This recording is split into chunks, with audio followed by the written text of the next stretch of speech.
Tell me the inspiration behind Construction Champions. So it was something that I had kicked down the road for a little bit. I had a lot of people tell me I should have a podcast. I should be doing this. I just kept kicking it down the road. And then finally one day I was like, I'm just going to do it.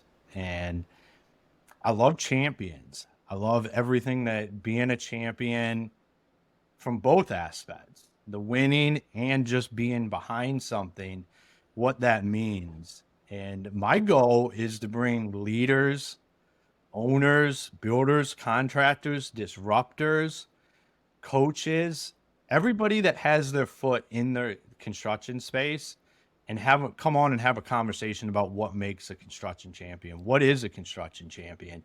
And really kick the narrative of closed door conversations that the construction industry tends to have, where everything's a secret. We don't want to talk about our secret sauce, but the problem is that the next guy's secret sauce is the same. And we would be a lot better if we would just talk about it and get it out there. So that's what I started doing. I just started having guys come on and having an open conversation on how, I mean, guys that are doing $1 million, and I have guys on there that are doing $200 million. And we just have a conversation about how you become a construction champion right now. What does that look like?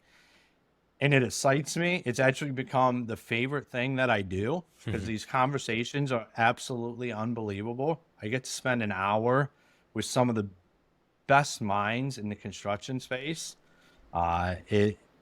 It's remarkable, and guys are excited about doing it. And I think the more of that gets out there, the better, and it lives on in perpetuity. So unless they delete the internet, stuff like what we've done here today and what I do on Construction Champions podcast lives on forever. 5 years from now, we could completely change somebody's business because they tuned in for an episode that spoke on something they were struggling with. And that to me is amazing. The ability that I have no doubt that part of your success is that you read 60 books a year. You know, leaders are readers, and that might be listening or whatever, but to constantly have a podcast on with people talking about ideas while you're driving around, you never know when that nugget's going to hit you.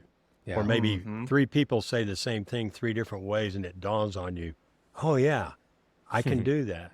Yeah, hugely important. Yeah.